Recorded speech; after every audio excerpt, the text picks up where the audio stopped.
welcome to Discussions of Music, Healing, and Consciousness with your hosts, Chris Noble and Bill Perotzman. In today's episode, we're talking about levels of consciousness.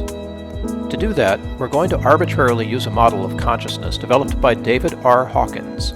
So if you'd like a visual, bring that up on your computer or mobile device and follow along.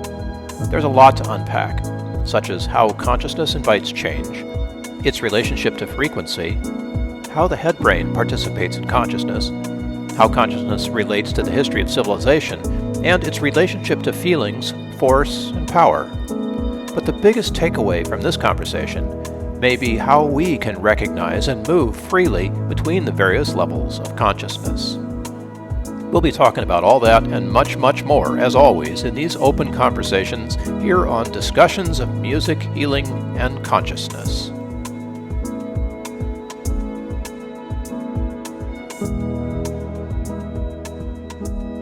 I think today is a great opportunity to talk about levels of consciousness. And although we talk about consciousness all the time on this podcast, what on earth are we talking about when we what talk do we really mean? The audience, I feel sometimes is like, what the hell are these guys talking about? Consciousness, levels of consciousness. So maybe today would be a great opportunity to talk about specifically what is consciousness, what are the levels of consciousness, and then of course at some point we'll relate it all back to music. But we can. Bill here has pulled up, and I know this is an audio podcast, but for those of you listening, Bill's pulled up a really nice PDF here by David Hawkins, and he's put together basically a chart on the levels of consciousness. So, Bill, do you want to take us through this?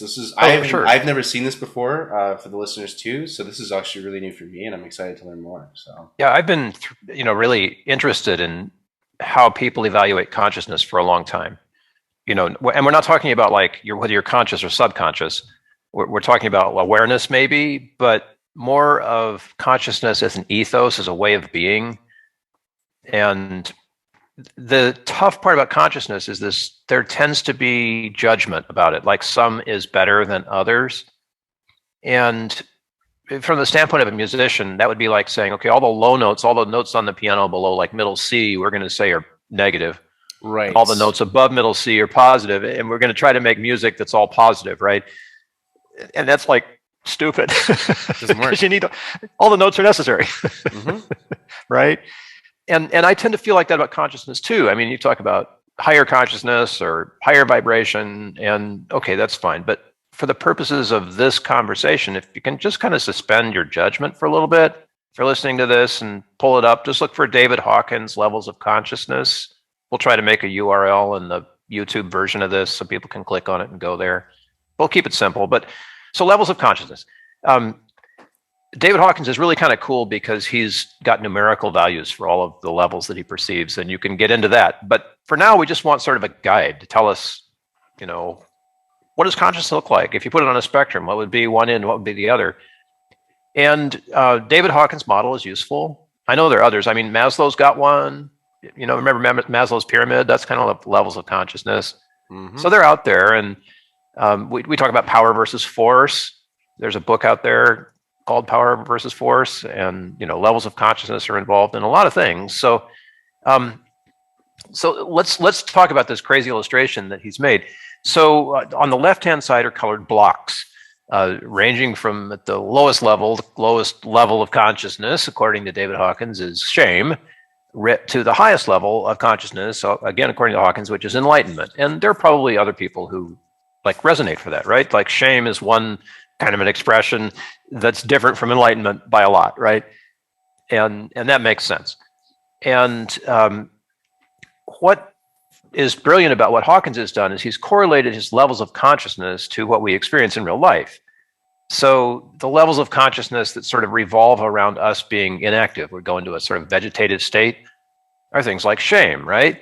And then when you get up to enlightenment, then you experience what David Hawkins calls synchronicity and extraordinary outcomes. So there's definitely some sort of a continuum here on this thing. And obviously, we'd all like to have extraordinary outcomes. And if you believe what David Hawkins says about consciousness, that's going to take a transformation of consciousness from shame to enlightenment through a whole lot of steps in between. Making sense? Oh yeah. It's really Making hard to do sense. this when you know the visual is not something everybody's looking at. But Yeah, and I think for everyone listening, it is just this is something that's been adapted in a more Western scientific model that we're talking about today. But I mean, we as I was just quickly researching before this podcast recording, this goes back to the ancient Vedas, ancient Indian, and of course sure. other many ancient cultures have talked about levels of consciousness, which is another way of saying levels of awareness or levels of being, like you've been saying. And in this day and age, we also start to talk about vibration, right? As we know with quantum mechanics, everything is in a state of vibration. And then we've also been able to start to distinguish what vibrations certain emotions are. Yes. And I'm seeing on this chart with the bottom being shame, then guilt, then apathy, then grief, then fear, etc., and then all the way up to peace, joy, enlightenment. I could also see this as a vibration chart where, lower vibrational energies like shame, like grief, like fear, and then higher vibrational emotions like love, joy, peace. This is like, it looks like the similar kind of chart where you get high vibrations being these peace, love, joy, bliss, all that stuff. And then of course lower vibrations being this fear and guilt. Like I feel like this chart also speaks to that. So I'm starting to see already a bit of a correlation between almost a level of vibration slash level of consciousness. You know, It's I've kind of got a interesting. I've got a problem with vibration because as a musician, higher vibrations are just notes. Yeah, it's just higher pitch, right? It's a higher pitch, right? It sounds higher versus lower pitches, which sound lower. And talking about this, we know that 40 hertz, for example, is pretty low vibration. But 40 hertz is pretty miraculous when you think about what it can do. Right? So I think it's because it's correlated. Like I think that it's, and I don't know this for sure, but I'm pretty sure that it's been measured in an actual frequency way. Like okay, I don't know how familiar you are with solfeggio frequencies. oh yeah, love them. Hmm. Right? So those are specific frequencies Yeah. associated with very specific emotions Yes. or feelings like guilt, fear, and et cetera, right? So those are also specific emotions, and it is interesting as you go up higher and higher in frequency, you typically you get to these higher states of emotion like bliss or euphoria. And so it does do this ascending thing with the numbers of the frequency, if that makes sense, as Yes. you know what I mean? So I guess maybe that's maybe more what I'm saying with that vibration, because I agree. It's when you say, especially how it's thrown around this day and age with, what's your vibration? Are you in a good vibration today and bad ones? Like, well, what the heck's that mean, right? I think you're right. Like there are associations with specific frequencies, and the higher up you go, it seems that the more positive or higher enlightenment, higher consciousness emotions are higher frequencies. And we can see that with solfeggio's frequencies too. So that's where I'm coming from with that. But I don't know. Like I still don't know a lot of this yet. I'm still learning. It's an interesting world when you're in both of the musical world with one very specific scientific understanding of vibration and frequency, and the more, we used to call it the new age world, or the world of the spirit, the world of soul, the 5D consciousness, Right. where vibration tends to mean something else. I mean, their correlations, I think, are there all the way across, but we're sort of stuck here in this thing of trying to explain spiritual stuff in physical terms, and it's hard. It's such a good point, Bill. Like you're trying to describe something non-physical with physical language. You're like, how is Right. that supposed to work? So we're just doing the best we can. Let's take a I like to think of these levels of consciousness in terms of their invitation. Right? So if your level of consciousness, not you, but if someone is at the level of consciousness of shame or guilt, the invitation there is to rise to and I'm using a very pejorative word, but to rise to a different level of consciousness, to change your level of consciousness. Mm-hmm. I mean, from guilt and shame, you've got two ways to go. End of life, the end of consciousness, or you can move, according to Hawkins' model, into apathy or grief or fear. Yep. That's a different direction. I mean, I don't see that Hawkins' model allows you to move from shame to enlightenment in one jump. It seems Spectrum. like there's you have to walk through the pathway, right? The journey is the thing here. But even something like peace still has an invitation built into it to achieve enlightenment. And beyond enlightenment, there's also the invitation to end of life too, right? Absolutely. This is a very human thing that we're doing here. But I don't see anything negative about moving from shame and guilt to apathy. At least according to this model, that's an improvement. Yep. You're moving from inaction to sort of hyperactivity, and from hyperactivity to happiness. The further you go from force up to power, right? As you move through the spectrum of consciousness levels that are there. And for me, it makes more difference that there's an invitation than that there's a particular frequency. True. We might decide to associate some scientific number of vibrations with fear and a different number of scientific vibrations that we can measure with desire. And we could say that that's a positive shift from fear to desire. Mm-hmm. And I think we'd all agree that that's so. But it's not so. The vibrations come after the fact, like the frequency comes after that. After you've made the jump, you can measure a different frequency. But we can't do it the other way around. We can't just immediately blast the frequency of desire at you and know that you're going to change.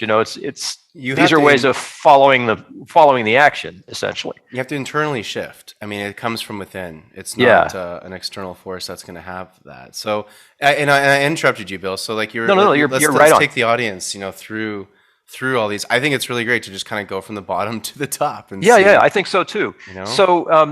So Maslow divides his sort of spectrum of stuff here between force and power, and the midpoint between force and power is courage. So everything that is an improvement over courage is taking us into power, and everything that is not an improvement over courage takes us backwards into force.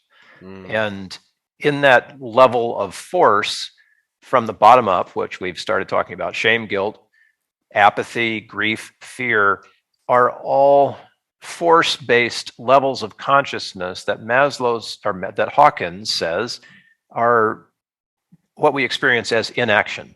We're stuck in those places of fear and grief and apathy and guilt and shame.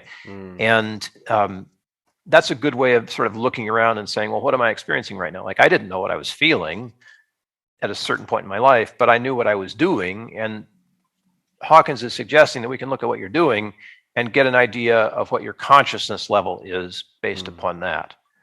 So in inaction, of course, you're stuck in guilt and grief and apathy and shame and fear and all of that.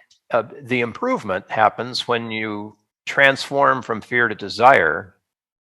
And in that place where desire starts to take over consciousness, Hawkins also finds anger and pride as the improvements over desire. So we've gone from fear one up to desire, and then from desire, the invitation is to anger. From anger, the invitation is to pride. Isn't that weird? You know what's interesting about that, though, is things like, I'm going to use anger as a good example here. You've got the things like shame, guilt, apathy, grief, fear being inaction, things that really do make you feel stifled or make you feel that inaction. Like if you're feeling really a lot of grief, a lot of fear, a lot of the time you don't get off the couch, right? It's a very inactive state, quite literally.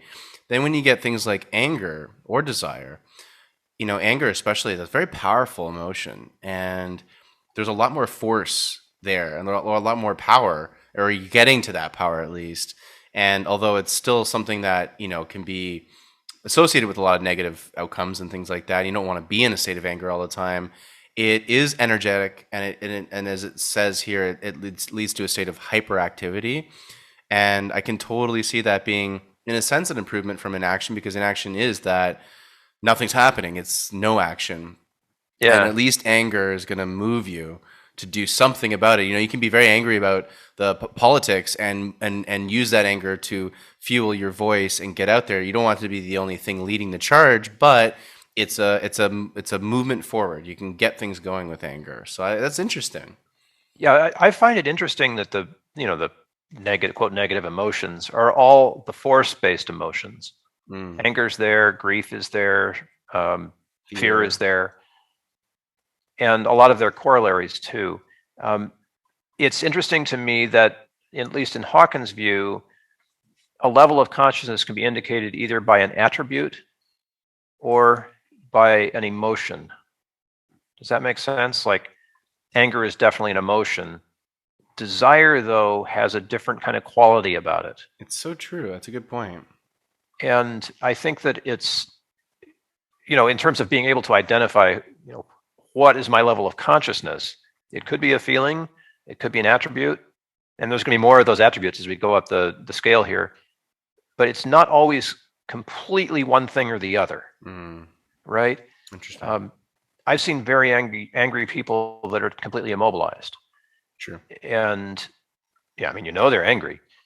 And it's probably a good thing that they're immobilized. Yep. Maybe there's components of fear, grief, anxiety, whatever, or apathy that are holding them back so they don't express that anger. Or maybe there's a higher consciousness that says, okay, I'm going to be angry right now and accept that without doing anything, about it until I can let that anger burn off a little and then maybe guide that power into a better expression, I guess. Again, this is hard because we're talking, metaphysically, but we have to use physical terms. And then it leads you into to the power section. Then the power section. Move beyond that, right? The thing I love most about this is that for Hawkins, the pivotal point is courage. I think that's very interesting. Isn't that cool? Mm-hmm. So we've done everything below courage is force. That's all the pride, anger, desire, fear, grief, apathy, guilt, and shame. And then when it comes to courage, everything changes. And the door is open to happiness and productivity. If you're experiencing that, you know that you're in a different kind of consciousness than if you're inactive. And sorry, but that makes me think, of courage. Like that's something that I think that's it's misunderstood, and I'll say certainly for myself because me too, I associate courage with superhero movies or right. Something very obvious, like the war heroes or whatever it is, right? Like something obviously courageous, saving, family from something or whatever it is. Like it's a very dramatic heroic example, right? Very, very obviously heroic, and we forget that courage is so multifaceted and comes in so many different ways. To quit a job that isn't serving you anymore takes so much courage to to start a business takes incredible amounts of courage to start be a parent. Even being a parent, my God, does it take a lot of courage, and so on and so forth. There's so many other things that we do on a daily basis that take courage, even just putting some content that you've created on social media or even things like that takes courage. I mean, there's so many micro actions that we have that take a lot more courage than we might think, and to give ourselves credit for that is really important. And then the other interesting thing too is courage comes before neutrality. I find that very, very interesting. You think the middle of power and force would be neutrality. That makes sense, but no, it's courage, and I don't even know why that is, but I'm going to let myself. Maybe the answer will come to me as we keep talking about it because I'm not sure. It's really interesting. I see that neutrality is the moment before the music starts. Right? Everything is ready. Everybody knows what they're going to do. The moment the conductor's baton comes down or somebody counts us in. That moment of neutrality, which, by the way, we're talking about these qualities now, these levels of consciousness that are related to happiness and productivity. And from courage on up, it's courage, neutrality, willingness, and acceptance. And I love that acceptance is under happiness, because if you have gratitude is not really here, but if you have that attitude of gratitude, you are willing to accept what comes your way without judgment. And that's such a powerful way to engage happiness. I mean, I'll give a really quick example, Bill. Sure. I remember I was at a New Year's Eve party, and we all took a moment before midnight to stop, turn off the DJ music, everything, and we're just like, okay, everyone here, we want to send a lot of gratitude, not even send, but just feel the gratitude of 2021. And most people, especially in pop culture, will look at the year 2021 and be like, what a crapshoot of a year, what a terrible year, how many horrible things happened this year, and this and that and this and that. And I'm like, it's not that those things didn't happen, but so many amazing, beautiful things did happen. And when we look at just that negative, we're completely excluding all the other aspects. And acceptance, gratitude allows you to look at every situation and take it all in rather than just look for the bad or just look for the positive. Because on the flip side, if it's all, butterflies and unicorns and rainbows and it's always, always positive, then you're also missing out on a massive area of improvement and an area to learn, experience, all that stuff, like the darkness, the shadow, all that's just as important. But when you have acceptance and gratitude towards things, man, can you ever just accept situations, and it doesn't make you roll over and just take it. You have that courage and you have that, truth to be able to like move through things. But man, it's just such a different perspective. So it makes sense that acceptance is under the happiness and productivity section of this level of consciousness. That's really interesting. But how about this, people? It's until you've mastered happiness and productivity and the levels of consciousness associated with it, Hawkins suggests that you're not yet ready for peak performance. So how many times have you been to the gym and you just get pushed, right? And my experience of that is that, yeah, it takes some guts to stay on the treadmill or stay with the reps or whatever. But I've never applied the level of consciousness that Hawkins suggests yet in peak performance in the gym. I've applied it at the keyboard in music. But this is really curious to me. And Chris, the thing that is so odd about this is that for the very first time up the levels of consciousness, Hawkins includes the mind. Yeah. It's like the mind has been there as sort of a choice mechanism all the way from shame up to acceptance. But until you get to reason, which is the level of consciousness he associates with peak performance without stress, the brain doesn't engage. Are you getting me with that? Actually, I'm not quite. Hold on. Because if it's reason, you're using reason, which is what? Deduction, logical mind. That's reason. The cerebral cortex, right? Sure. That part of the brain that thinks.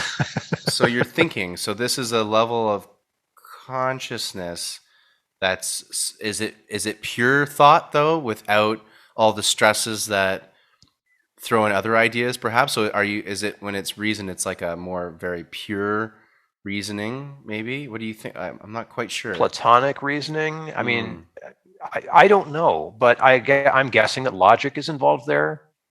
I would imagine that evaluative things are involved there. I mean, so far, we've gotten to a place where we're practicing acceptance, willingness, and neutrality, right? And we've gotten courage. And those are sort of choices. Yes, I accept. Yes, I'm willing to do this. Yes, here I am ready at neutral for anything.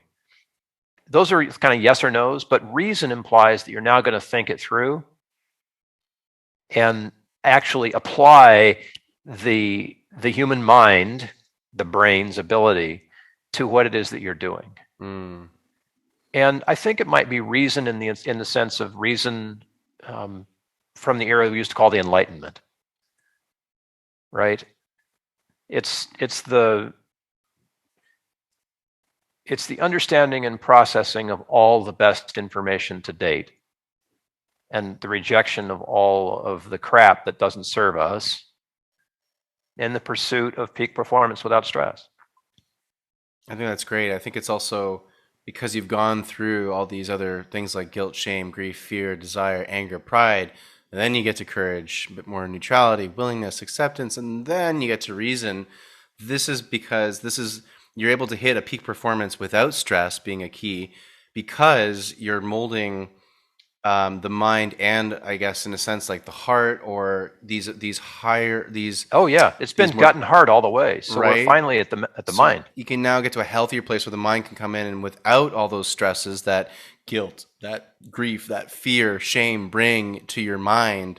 And when you're feeling those things, it's hard to think clearly, right? So maybe this is really where you're able to very much just use your brain the way it's meant to be used, think clearly, and that's how you're having what we call getting in the zone and getting into peak performance without stress. Exactly. Athletes, musicians, artists, coders, actors. Any human. When you're in that peak performance place, it's so amazing. It's like when the band is really rocking, right? It's just so effortless. Oh man, that's a really good analogy, actually. This is interesting. I'm learning a lot right now. Isn't this cool? And we're going to keep on going here because a few more levels of consciousness to go. But that's the only place that Hawkins calls out the mind. Very interesting. right? Every other place, the mind is just around as a traffic cop, as a yes, no. Mm-hmm. But above reason, above peak performance without stress, in order, we've got love, joy, peace, and enlightenment. And the experience of these things, Hawkins says, is synchronicity and extraordinary outcomes, which is also something we've experienced, on stage, right? Big time. Where everything, the whole room is just like locked into this moment, and that doesn't take the mind. So here we are talking about levels of consciousness. We sometimes associate consciousness with the brain, like the head brain, Mm-hmm. and yet in only one and really crucial place along this spectrum does Hawkins call out the brain, the head brain. Everything else is holistic. Well, it makes you wonder where does consciousness come from? Of course, this is a huge question in science, but we have, especially now, way more evidence to support that consciousness is non-local. Yes. Meaning it does not come from the brain. Where does it come from? That we don't, well, we have esoteric and spiritual teachings that give us answers to those things, but we don't have specific scientific answers on where it does come from, but we definitely have science to say we know it doesn't come from the brain because we have all those NDEs, the near-death experiences that have been recorded in extremely ideal scientific circumstances, which are, emergency rooms, right?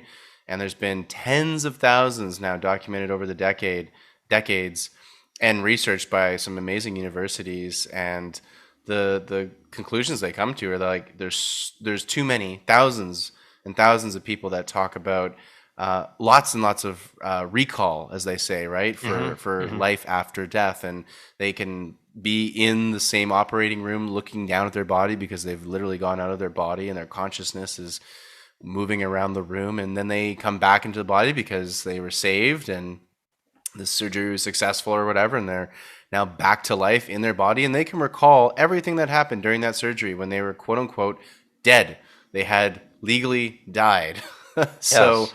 if consciousness was associated with the brain, it would be impossible and absolutely impossible to have these recollections that were perfect recollections, like no accuracy lost. And so the moral of the story is that, yeah, it's definitely not local. And it's funny that this consciousness, levels of consciousness by Hawkins is kind of confirming that in a bit of a way, because they only bring it in once, which is the reasoning aspect, right? Exactly. And I'm glad they bring it in on the side of power.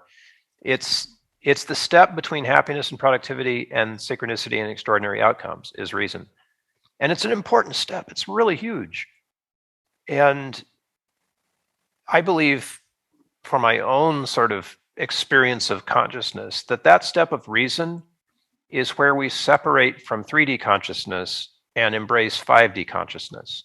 Mm. And I mean, we get a long conversation on what's 3D and what's 5D, but the idea there is that it's more than just what we've come to know and all the stuff we've trusted for a long, long time and what we're told, and the religions of the world and all the wisdom literature and whatever. From what I've been able to tell, Chris, we haven't been in 3D consciousness for very long. Prior to, I think, maybe the Renaissance, our basic MO was 5D consciousness. Then the Renaissance happened, and then the Industrial Revolution, and pretty soon now we're all just about bigger, better, faster, and we've forgotten that the real purpose here is like love, joy, peace, and enlightenment. Yeah. But for a long, long time, I mean, thousands of years, people were living from a place that the real goal was love, joy, peace, and enlightenment, right? And it goes in cycles, though. From my research with ancient history, I mean, it's a cyclical event, this levels of consciousness. And there's even some ancient cultures that, like the Mayans, for example, and ancient Indian cultures as well, talk about the cycles of consciousness, and they have the age of the zodiac to represent the cycles of consciousness. And they go for thousands of years, but then within those larger cycles, they have mini cycles. I mean, like it's cycles within cycles within cycles, just as everything in physics and in science and the universe that we see, it's all the same kind of thing, cycles within cycles. And it makes sense that we went through the last couple hundred years of experiencing more third dimensional consciousness, which, for those listening, another way to look at this is, what is 3D? Well, it's our physical material reality, which we now know through science is 99.99% empty space. Yeah, exactly. Everything we consider physical reality is what we call matter. And now we know that matter is 99.99% empty space. So what we're really dealing with is when we're living in the third dimensional consciousness, it's that we are living in what we think is everything, which is the physical world. We think that that is all that exists is, and when we die, it's like blackness, right? It's just dark. It's just nothingness. 5D or five dimensional consciousness is the merging of the physical and the non-physical, and then literally living in harmony with both of those and understanding how to tap into both of those, which is where things like psychic abilities, you know, non-physical phenomenon. This is where you get interactions with every other possible thing you've ever encountered in the supernatural world, in, you know, fairy tales and folklore and myth of beings and spirits and angels and all that other stuff. That's what happens in the fifth dimensional non-material reality. So we're fusing them together to create this sort of new, or I guess an old consciousness that's being renewed right now. And I guess that's just more of another way to explain, just for our listeners, if sometimes I hear it thrown around a lot, 5D, 3D, and maybe for some of those listening, you might have no clue what that is. So that is a different way of looking at those types of realities. Right? It's like an acronym. 100%, and it's an accurate one. I think it works for me and it makes sense. But this is very interesting, you know. And when you get to the love, joy, peace, and then of course enlightenment, these are when synchronicities and extraordinary outcomes happen. And I couldn't agree more. When you're in those states of consciousness, I don't think I can think of anything that's been utterly extraordinary in my life that hasn't come from those states of being, like love, joy, peace.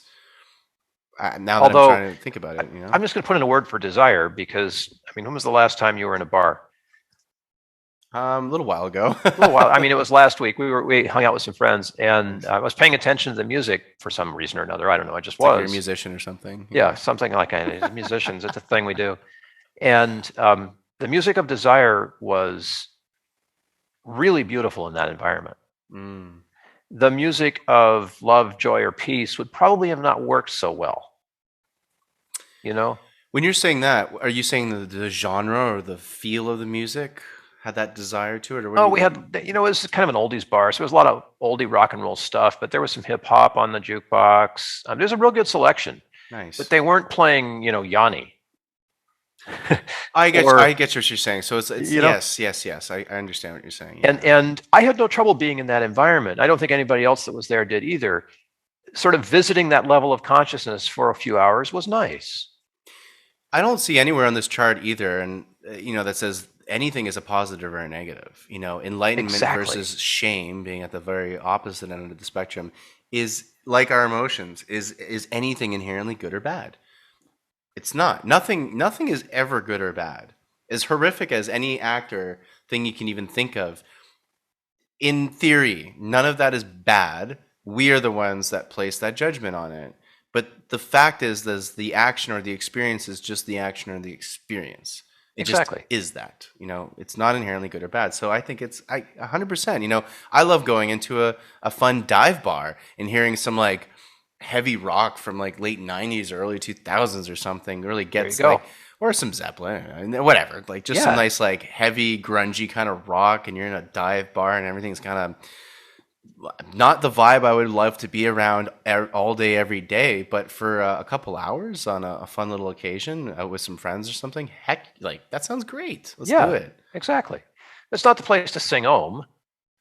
Not quite, no. But you can visit those places too, right? Exactly. And the whole thing about this is, I think, being conscious people, so being aware, the further you go in terms of your education and levels of consciousness, the more choices you have, right? Because you can visit anger or desire when you need to. You can visit fear when you need to, and grief, of course, when you need to. But you're just a visitor.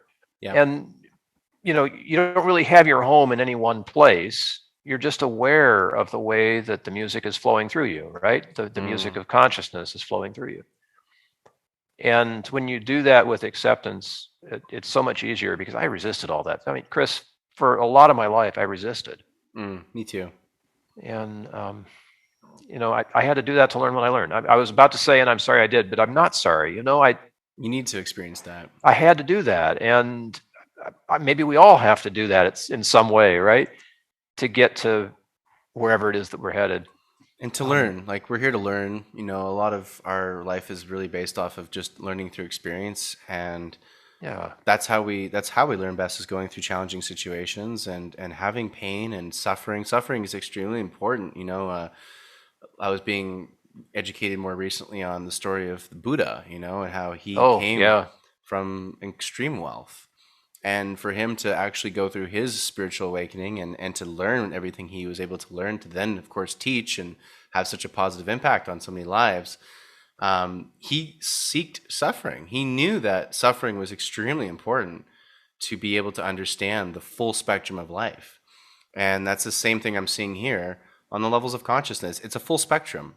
You got looks like every color on Right. the rainbows on here too, right? Like it's literally Yeah. a full spectrum, and that's what life's all I about. often wonder about correlations between color and sound and consciousness and all Well, the we rest got. of that. And it's like, I think it is all right, synesthesia. Like that's another yeah, episode we could even talk about all that stuff, like seeing shapes and sounds or colors associated with music, or tasting things when hearing certain music, or yeah, vice versa. I hear music sometimes when I taste something delicious. Like it's so they're all connected. They're all connected. it's all connected. I'm of the mind, which this isn't new, so I want to give credit where credit is due. Istok Bentov wrote a book in the 70s, I think, about all of this stuff.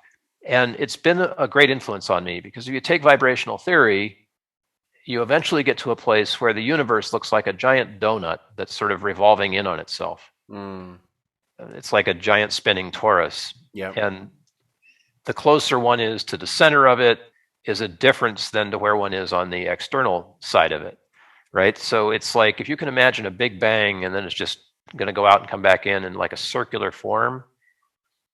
That's kind of what you were talking about with the awareness that we've had through civilizations, right? Civilizations come, they rise, they do this thing, and for some reason then they collapse, and they rise again. Like Yeah. Rome takes over the world, then Rome collapses, then Hmm. some Constantine comes along, right? Do I have my history right? And maybe it's backwards. And it's like these cyclical things. And I often wonder in these levels of consciousness, which we see in very two-dimensional forms, like what happens after enlightenment? Do you disappear and then come back in a new form and start over and begin the process again of learning it? And Bentov suggests that yes, we do, but on a macro level, like on a universe level, the universe boom, it expands, and then eventually it collapses again, and then it starts over, boom, it expands, and I heard another analogy. It's also the universe is just breathing. yeah, exactly, right. It's the lungs breathing And in, breathing out, is breathing it the in, Hindus breathing that have out. the image?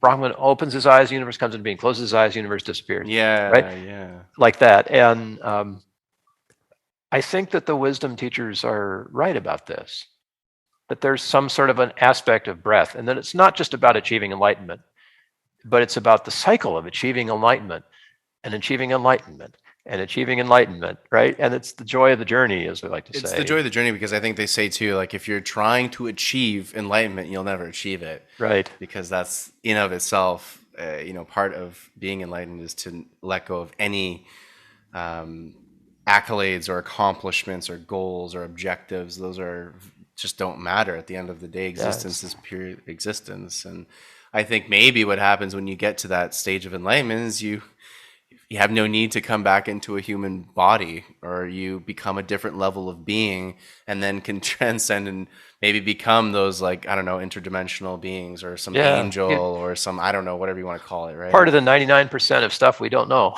Yeah, yeah, sure, exactly. Just go into that area, because my other friend too, like I was looking at the visible light spectrum, and we see 1% of what's actually out I there, know. I feel quite ripped off, literally. man. Like, what kind of eyeballs do we? Like, what Right? the I mean, heck? we're just and basically, and everything. If we could actually perceive it right, it would be upside down from what we see. I know, I know. Like everything is upside down. It gets somehow turned around in our eyes, our brains, or whatever, and then our minds create this virtual reality for ourselves, and then that's what we go and we call that reality. And it's funny that we can get really bottlenosed or really sort of get tunnel vision on, and with a bit of with a bit of pride that might get in the way, or a bit of egotistical nature with the human race, because we really do sometimes think we got it all figured out. And Well, don't you know we do? right, It's of all course, done. They figured it all it's out. all done. Yeah, there's literally nothing else left to figure out. And I always laugh at that, and especially like I hear scientists say that too. Like, well, we've pretty much figured out like how how the universe, or how our solar system works, how planets work, how the sun, and then a week later or a day later, something comes out and it completely throws all their calculations out the window because we discovered something new that changes our paradigm, et cetera, et cetera. And like, come on, guys, like we can't see more than 1% of what's actually out there in this reality. Yet we think we know what's going on. We can't see. Like, come on, like that's crazy. That's absolutely. We barely hear it. We can't probably smell it at all. Our five senses don't do much to get us, We're pretty lame actually when it comes to pretty lame. perceiving things Quite well. literally, like we have a bit of a handicap here. Where And and then you talk. So we all know about color and the rainbow and that whole thing, right? We did the crystal prism in school, and then you talk to an artist, and when they're mixing colors, it's all backwards from what we thought we knew. That's right. So we blend like yellow and blue, and we expect to get green. And the artist who's painting a painting will tell you something completely different about that. And I, as a lame painter myself, I've tried that, and all I can get is brown. But there are other ways of mixing color that actually result in really beautiful things that are not based on the average Joe's perception of what color is. Because there's a million ways to do the same thing, I think. Yeah, right. Why not? And who's to say, right? Well, I mean, some of us can say, the scientists can say with some level of certainty certain things, but they also are very quick to caveat that and say, as far as we know. Because it's important. I think the really good scientists are the ones that know that all of the things they're saying could quite literally be completely false 100 years from now or exactly. less. I think David Hawkins be one of the first people to say, as far as I know. And that's like everything we are hinged on with in terms of our reality and what we think is real is just an idea. It's a hypothesis. It's a theory. Some theories that have got maybe a lot more credibility to them, but even still, like, I mean, so many times in history, oh my God, we were certain that the Earth was the center of the universe. We were absolutely certain that everything revolved around us. And people like Galileo, not that different in this day and age when other people speak out, that heretic, right? Like Galileo under house arrest and never was able to do anything ever again, completely had his career basically ruined. He was lucky that he wasn't murdered, and he just got house arrest for the rest of his entire life. What did he do wrong? He just said something that completely changed the paradigm. And there's no different today. I even see in like alternative history sides of things where you get certain, professors, like a friend of mine, Dr. Robert Schock. He is famous for redating the Great Sphinx in Egypt back in the 90s, and he's using geology to do this. But you're going against, 100, 150 years of very old colonial Egyptology. And because you're turning around that paradigm and you're making all these basic Egyptologists have to rewrite all of their textbooks by doing this, not very popular. And still to this day, he struggles with getting any academics to listen to him. But how long did it take Galileo to have his theories like brought into practice? About 100 freaking years. Yeah. So, it's no different in this day and age. All the people that are pioneers in a lot of their different sciences, whether it's medical, whether it's history, whatever, they're always going against the grain. And those are the real heroes that take a lot of this courage that we've been talking about, because they're coming out, and then it's very rare that they'll ever get recognition in their lifetime, because we have this ability to, we don't like change. I find people get a little, it's scary. It's scary, and I get that to a degree, but I think we can also get to a place where with acceptance, you can be a lot more susceptible to positive change, in a sense of just being okay with knowing that, look, the only thing we can guarantee in this crazy world is that nothing stays the same. Change happens inevitably all the time. sorry, not sorry. Yeah, exactly. Well, we have some encouragement. I'm relatively new to the study of consciousness, but I read an article last week about one of the upcoming sort of Galileo names. In another 100 years, he's going to be on the top of the list right there with Jung and Freud. A guy named Stanislav Grof, Cool. who was doing a lot of experiments with, he's a psychologist, was doing a lot of experiments with psychedelics before they were outlawed. And he developed a type of psychotherapy that includes, to keep it very simple, spirituality. So in Grof's understanding, psychology extends into the spiritual. Makes sense to me. And based on the studies of LSD and psilocybin and all the other stuff he was able to actually work with, and thousands of patients, and actually doing clinical tests with patients and LSD and stuff like that, his psychology embraces the spiritual. I think we're going to hear a lot more about that as we go down this psychedelic road, but also as the world begins to shift and curiosity about 5D consciousness becomes more mainstream. The work of Grof and probably others is going to become more valuable to us as we leave the sort of, and I hate to say this because psychedelics are an evolution over what do we call them? Psychoactives. Mm-hmm. The medicines that have taken us this far, Prozac and what that's involved, so whatever. Yeah, all the pharmaceuticals that have gotten us here, the black box stuff. We're evolving out of that now and evolving more in the direction of whole plant medicines. We're evolving out of the limits of the psyche to be more about the idea of consciousness that is open to spiritual things, love, joy, peace, enlightenment, that kind of stuff. And we've already got somebody who's paved the way, right? So we can follow these things. We can follow Hawkins, we can follow Grof. That'll help us get there much more easily, I think, than if we were, to mention somebody whose name is now in disrepute, but Columbus setting off from Spain and hope of finding the gold in the New World. I think we've got a better shot than he did. And, in terms of like being able to ride this consciousness road. Absolutely. Absolutely. I completely agree.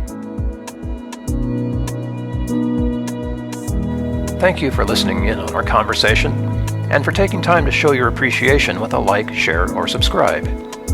Discussions of Music, Healing, and Consciousness is a practice of spontaneity, and we welcome your comments, ideas, and questions. There are ways to connect with us in the show notes, so let us hear from you. Until next time, this is Bill Protzman along with Chris Noble wishing you great musical health. Samara Huchaya.